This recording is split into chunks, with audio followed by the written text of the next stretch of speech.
Mesdames et messieurs, bonsoir et merci de nous suivre. Nous commençons ce flash par la commémoration de la Journée internationale de la lutte contre le cancer, dénommée Octobre Rose. Cette commémoration se tient tous les 15 octobre de chaque année. La Fondation Kimi, qui œuvre dans la lutte contre le cancer des femmes, a lancé à Manga la Semaine du ruban rose, une semaine de dépistage et de sensibilisation sur les mécanismes de prévention et de traitement du cancer de sein. Et quoi de mieux que le sport pour prévenir les maladies? Et c'est par le sport, un cross populaire, que cette semaine du ruban rose a été lancée.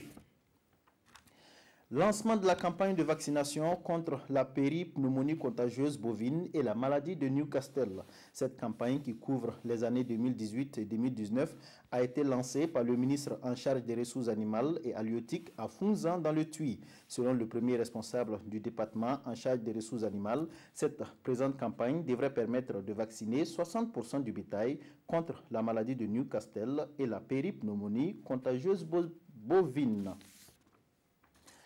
Élan de solidarité à l'endroit des forces de défense et de sécurité. Dans la région des Hauts-Bassins, les forces vives de la région ont initié une marche de compassion et de solidarité à Bobo-Dioulasso.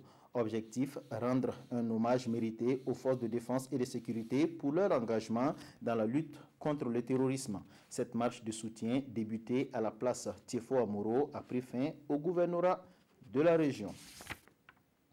Restons toujours à Bobo-Dioulasso, cette fois pour parler d'un processus de décentralisation, celui du ministère de l'Éducation nationale et de l'alphabétisation. Le vendredi dernier, le ministère de l'Éducation a initié un cadre de concertation avec les élus locaux du Grand Ouest afin d'échanger sur le transfert des compétences et des ressources.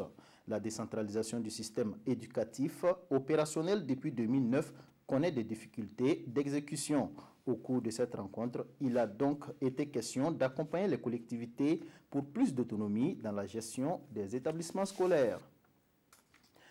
Hors de chez nous, en Allemagne, la coalition gouvernementale d'Angela Merkel s'apprête à essuyer un revers politique majeur avec la défaite annoncée de la CSU à l'issue des élections législatives de ce dimanche en Bavière.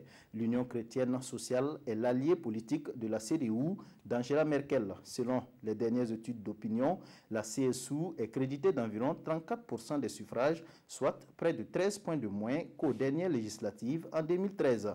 L'ouverture des frontières allemandes à près d'1 million de réfugiés en 2015 semble avoir repoussé une partie de ses électeurs. Voilà, c'est tout pour ce flash. L'information, c'est tout à l'heure à 20 h avec Fousseni Kindo.